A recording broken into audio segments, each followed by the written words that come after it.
cat, but that's okay. Hello. Okay, here we are. Princess Steps, Fall 2023, Week 4, and the topic tonight is rolling out with trigger point, and that goes along with breathing and stretching. So I'm going to try and encompass all of that within the same talk. But before we get started, we're going to practice some heart rate checks. So everybody get your heart rate.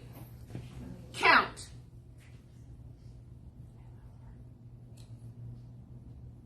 Stop. Okay. Remember what that is. And just a reminder, when the leaders are out there tonight, they're going to do 3 heart rate checks. 1 in the warm-up, 1 in the middle part, and 1 in the cool down. So as a reminder, they're going to, about 15 or 20 seconds before they have you stop walking or stop running, they're going to say, okay, we're going to do a heart rate check in X amount of seconds, get ready. So then when they say stop, as in stop walking or stop running, they're only going to give you about 1 to 2 seconds before they say count. And so you're going to have to be ready to get your heart rate, whether it's here, or you have a monitor that tells you your heart rate, either way.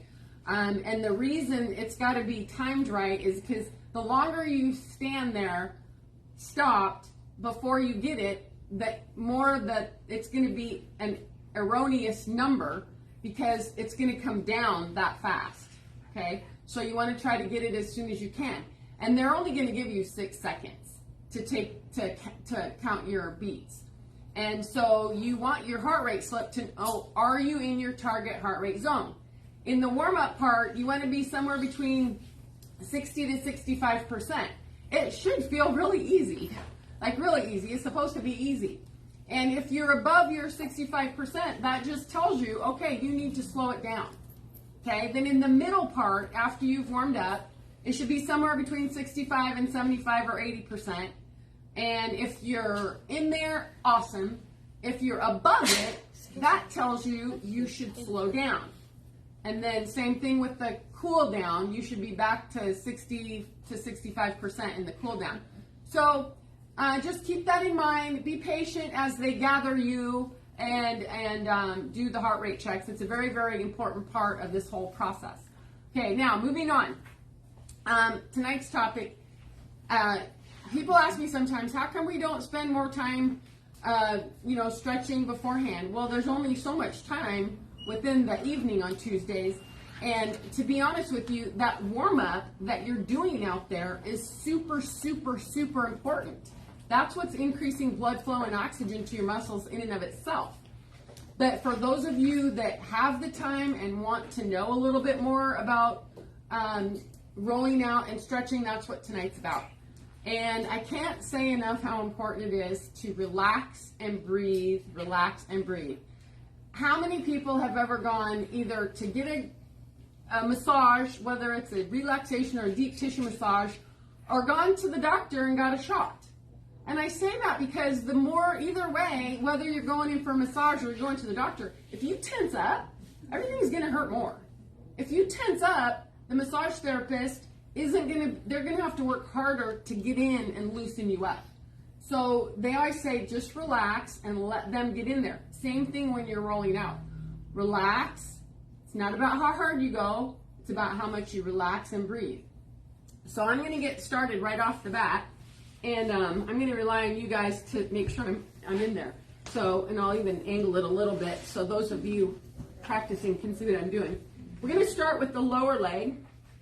And, a lot of people have either had plantar fasciitis or you know somebody that has had plantar fasciitis. And I want to tell you that one of the most effective ways of dealing with it, over and above good shoes, potentially inserts, is loosening up the lower part of the calf. Because the muscles in the lower part of the calf come around the ankle and insert right underneath the heel, where the discomfort or pain of plantar fasciitis is felt. So if you loosen these muscles up, it's going to loosen up the tension right there where you feel the plantar fasciitis. So one of the best things you can do is to roll out that part. Now, I'm just going to place my lower leg on there with my toes pointed straight up, and I'm going to do a knee raise. Okay, now if you can tolerate it, you're going to want to place, not push, place the opposite leg on there. If that's too tender, more tender than you think, then the modification is to take that top leg off. And so what I'm going to do is I'm just going to roll, breathing. It's not fast. So the combination of breathing and rolling is increasing elasticity in that muscle group. And that's that muscle's ability to contract and relax, in contrast to just stretching. Okay, so after we do that, 8 to 10 repetitions, I'm going to take that top leg off, do 2 circles one way, 2 circles the other way to increase blood flow and oxygen to the area. Then we're going to internally rotate that leg and really get a muscle group called the posterior tibialis. That's one of the primary ones that affects your ability to stand and walk and run. And so then we repeat that knee raise, remembering to just breathe and relax. And you're going to do that 8 to 10 repetitions. Nice and relaxed. And we're not tensing up the lower ankle like that. We're just leaving it nice and relaxed. And after that, then repeat the 2 circles one way, 2 circles the other way. And then externally rotate, so in this position, and then repeat the 8 to 10 repetitions, breathing, relaxing, followed by 2 circles one way, 2 circles the other way. And then you can kind of rotate it back and forth like this a little bit. If anybody has the, not quite yet, I'm just going to grab these. If anybody has this set of tools, the concept is the same, but these tools are firmer, and so the whole process and what you feel is a little bit more direct, a little bit more intense with this set of tools versus this one here. The other way that you can also do it is with any of these things. But with these, instead of sitting back and relaxing, you're going to have the flexibility, the strength to basically kind of hold your leg up like this and be able to reach here. That's not easy for everybody. That's why I like to show all kinds of methods. And I wouldn't say that one's any better than the other. The best one is the one that you will do. Okay? It's just sometimes a little more convenient if you're, I don't know, maybe traveling or not getting down on the ground to do this, because you could maybe sit and do this. You're in the van doing some silly little relay coming up this weekend. It might be easier to be sitting doing this because you don't have space in the van to get down on the ground and do this. So different applications for different purposes and reality. Okay. So then you would repeat that sequence on the other side. Now, after you roll out, think you're loosening those muscles up. Think a bungee cord instead of a rope with knots in it. If you had a bungee cord, it's going to stretch, relax, stretch, relax. If you had a rope with knots and you try to stretch it, it's just going to tighten up more. Okay? Or the other example I use is beef jerky. You know, that's not going to stretch and relax very good. Okay? So after you do, is it okay there? Okay. After you do the rolling out, then that's a really, really good time to stretch those muscle groups that you just rolled out, as opposed to stretching first and then rolling out. Because now when you stretch, that stretching is going to be so much more effective and efficient. And so, you know, whether you're just doing this with your back knee straight to get what we call the gastric medius, or the more superficial muscle, or if you bend that knee a little bit, then you're getting that muscle group, the soleus and the posterior tib, even deeper. And the very, very important part about stretching is to stretch to where you feel a gentle stretch. Not to bounce, not to go hard, not to where you feel like it's burning or anything like that. And so gentle stretching after you roll out is very, very, very effective. Okay, so now we're going to shift and we're going to do the upper leg, and we're going to do the front, and then we're going to do the corner over here. And a lot of people get what's called IT band syndrome. IT band syndrome is felt usually below and to the outside of the knee, but the culprit is tight hips. And there's some controversy about rolling directly on the IT band, and so we're going to stay away from that, but we're going to get the rectus femoris, or the front part of the quad, and also the vastus lateralis, and then we'll hit the vastus medialis a little bit too. So if you loosen up all of this part, that's that big muscle that you really use a lot with walking and running. So we're going to do that. And so you place the tool in the center of the mat, and you're going to get into actually kind of a plank situation, a plank position. And the other leg can either be out here if you want to focus a little bit more, or it can be parallel. So you're going to start just above the knee. So the tool is just above the knee, and you're going to do baby rocking motions. So I'm getting leverage off my forearms, pushing, see that baby rocking? And then I'm going to slowly lower my body down the mat. So I'm getting a little core work here by doing this plank. And as we roll down, the tool's going to go up the quad. So we're doing these little baby rocking motions. And there are other advanced methods of doing this, but usually if you haven't been doing it, this might be just about enough in and of itself. And then when you get all the way up to the hip, and remember, you're breathing, you're relaxing, and the combination of your body weight and the rolling and the breathing is what's increasing elasticity. And I'm just going to tap that back to the center, and you can see that my hips and my back, lower back, were parallel to the floor. Now I'm going to shift my angle so that my hips and back are about a 45-degree angle to the floor. Okay, and so now I'm going to get that vastus lateralis, or that muscle on the corner. The same baby rocking motion, breathing, relaxing. A couple of the other advanced ones are, one is called scrubbing, where you're doing circular motions one way or the other. And then another one is a hamstring curl, and then the wave. And that's going to increase the intensity. So it may not be a good idea if you're feeling enough tenderness here. Tender but tolerable is the guideline. If it becomes not tolerable, then you got to back off a little bit. And that's also where it's a good idea maybe to take one of these tools and do this, because then it's a little bit easier. You're using your arm strength to measure how hard you go versus your body weight on the tool, okay? So, and then after that, I think I'll switch the angle this time. So after you do the front and the corner of the leg, then you can put it this way. So now you're more down here, and this is where you're getting the vastus medialis, or the inner part of the thigh.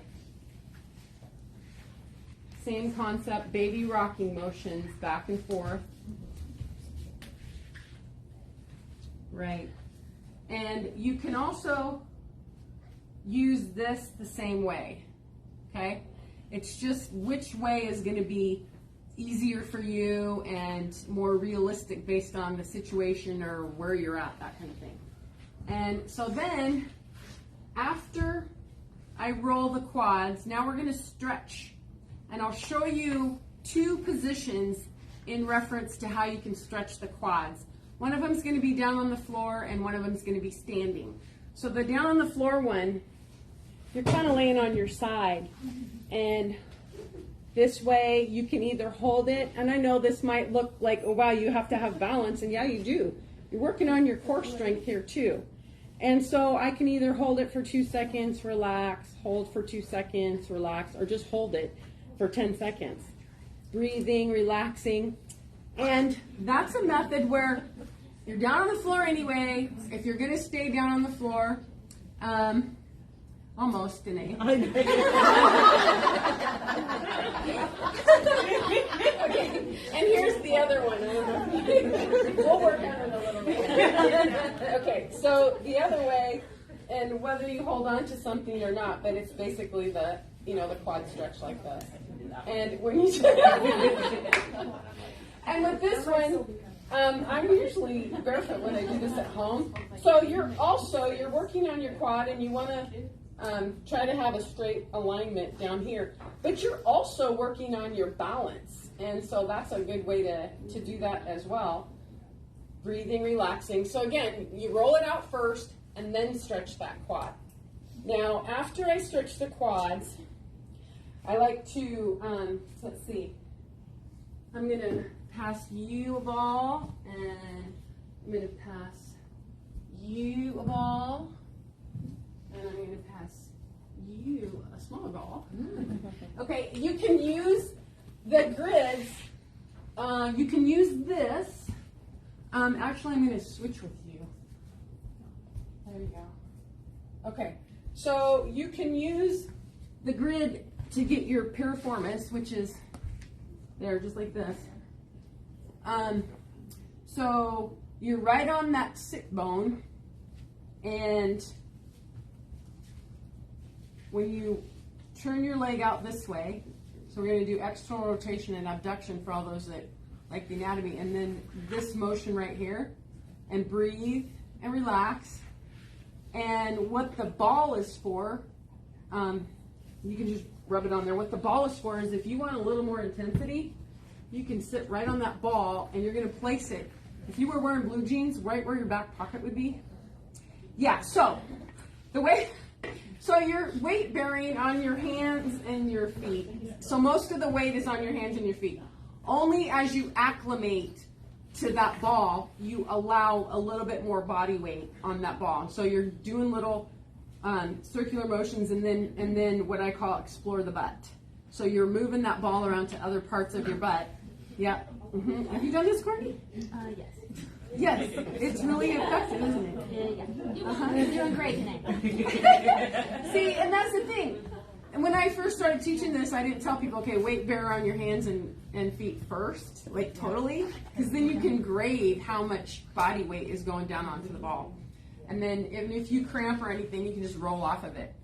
So next I'm going to shift over to, and of course you always want to do the same thing on the opposite side. So next I'm going to do a little bit of hamstring work, and here we go.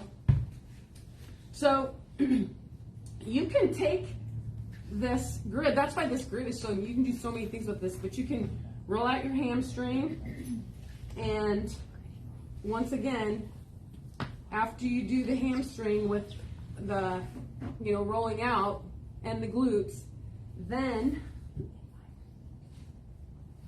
you can do some knee to chest stretches.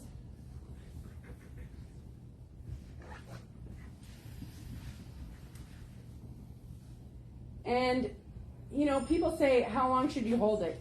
You can hold it for 2 seconds, then relax, hold for 2 seconds, and relax, and repeat that 8 or 10 repetitions, or you can just hold it for 10 seconds or 15 seconds. It's like, which method is going to work for you? And after you do some knee to chest and some double knee to chest, then you can go into an actual hamstring stretch. And once again, I can't stress enough how important it is to go to the point that you feel a gentle stretch. No bouncing. Don't go to where you feel anything at the origin. You want to feel any stretching mostly in the belly of the muscle, which is in the center. Not the origin, not the insertion. Another method of this one, let's see. I'm going to take this.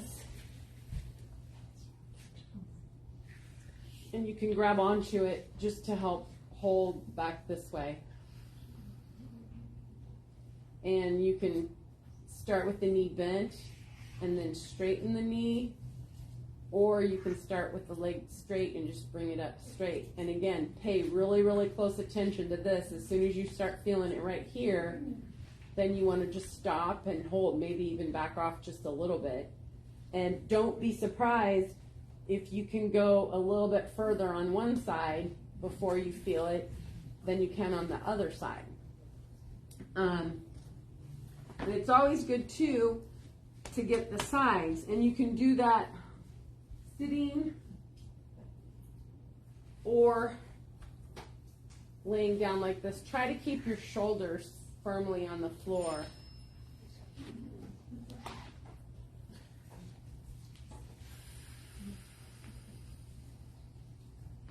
How's the time? Doing all right. And if you get a little self-adjustment, then that's not a bad thing too. After I roll out all that, I like to do a little bit of what I call touch. And so one of my favorite things there is to take this part, and you can do this before any walk, before any run, but after I do all that, I like to just really loosen up those the muscles in the lower leg. And also a little self-massage on the bottom of the foot and around the whole ankle, and even to the point of the toes. So just an unbelievable, roll those puppies out and loosen them up a whole lot. And I guarantee you, if you were to do this little exercise before we started, and I kind of forgot to do it, but if you were to do something like this before we started this, and you would get about that far, maybe this far, and then you just really work your lower part of your calves, your ankles, your feet, just really work them for 2 or 3 minutes. I guarantee you would then be able to reach a whole lot further without that same stress. Because even though it wasn't the hamstring necessarily that you're working on down here, everything's connected. And so, but when you're walking and running, you're using your feet, you're using your lower calves. And one of the things about as we get older or we work out more, this area is going to get tight. It just is by nature, by the very nature of walking and running. That's going to get tight. And when the calves are tight, that is one more thing that's going to contribute to shin splints in addition to overstriding. We've talked a lot about princess steps and shortening your stride length to not overwork that area. So when you're landing out here because you're overstriding, whether it's walking or running, that's causing a lot of extra stress here and here.